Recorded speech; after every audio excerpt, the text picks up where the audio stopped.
Hello, my name is Erica Duran, and I teach English at MiraCosta College in Oceanside, California.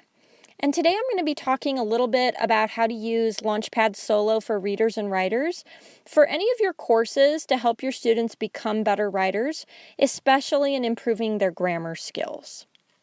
So just to admit, first off, we know that many of our students, regardless of their background, struggle with grammatical errors in their writing.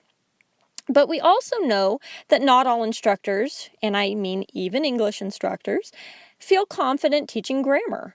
We also know there are many classes that we teach where grammar cannot and should not be the focus of the class. But that doesn't mean that our students don't still need that instruction, especially if we're requiring writing assignments in those classes. That might be a history class or a psychology class, but they're submitting essays and they still have those errors. So one reason that I love LaunchPad Solo for readers and writers is because you don't have to be a grammar instructor, you don't have to be a writing instructor, you don't even have to be teaching an English class to get your students the help that they need.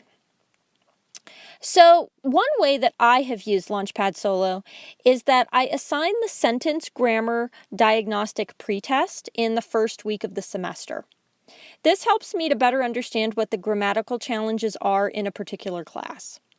There is usually a pretty obvious trend. So, for example, you can probably attest to the fact that most of your students in any given semester have had a struggle with run-on sentences and comma splices. Those are two of the most common errors that we see across writing levels. Not all do, but many. Over summer, I actually taught a basic skills writing class where no one did have trouble in those two areas, and I was very surprised. But then the obvious trend for that class was that the majority of my students really struggled with verbs and verb tense. So using the pretest diagnostic gave me a quick picture of those students' needs. And instead of just automatically assigning exercises for run-ons and comma splices, assuming that those would be their two errors, the diagnostic test actually told me otherwise, and I was able to assign them work that was more tailored to what they needed. The students can also see their individual scores and what areas they are having the most trouble with.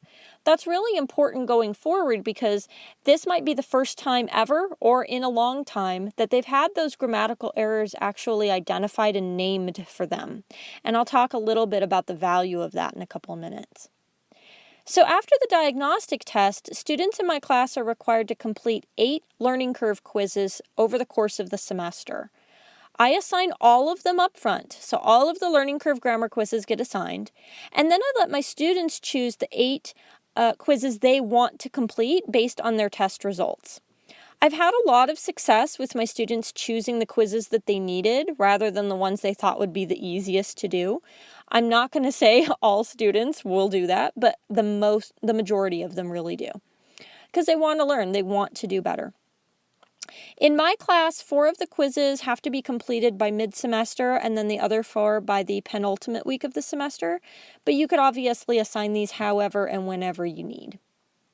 I love the learning curve quizzes so much because they're adaptive, and this is what makes them different and helpful, and something that I can't do in a class writing my own material. So if a student's really struggling with a topic, like fragments, for example, that student will end up getting more questions than the student who has no problem with fragments. This means that not only are the students choosing the topics that they need to learn, but they're also completing quizzes that are tailored to their level of proficiency. So on my instructor end, I can see how many questions each student received and how long they took on each quiz. One semester, for example, I had a student who answered 74 questions in a learning curve quiz on run-on sentences, compared to her classmate who only had to answer 12 questions. This was really interesting to me because the two students always worked together in class, they always paired up. The student who answered 74, however, on her next writing assignment had very few run-on sentences. And so it was this immediate change in her writing that was obvious, and it meant the difference of a letter grade for her. So because my class is a grammar course, much of the grammar lessons are done in class by me. But for another class, and I do teach other classes that are not strictly grammar, I do actually tend to use the lessons that LaunchPad Solo provides. So you can have students complete exercises, read through grammar rules, look at models of how these errors were fixed, and then have them complete the actual learning curve quiz at the end of it.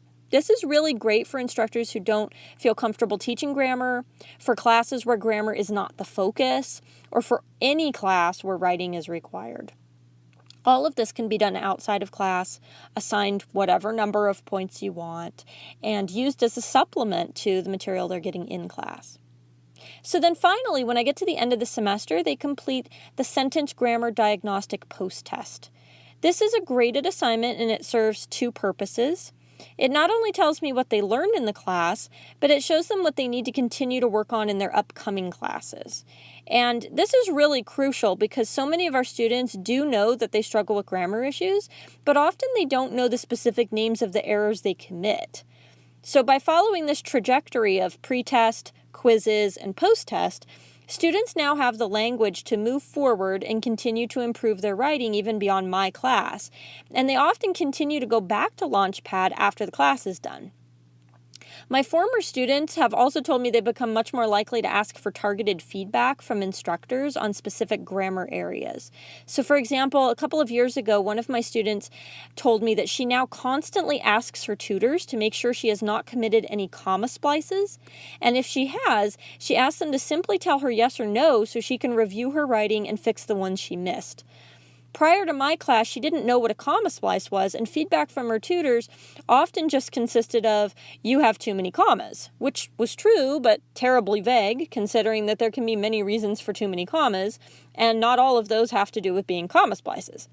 So she never really understood why that was the case or how to fix it.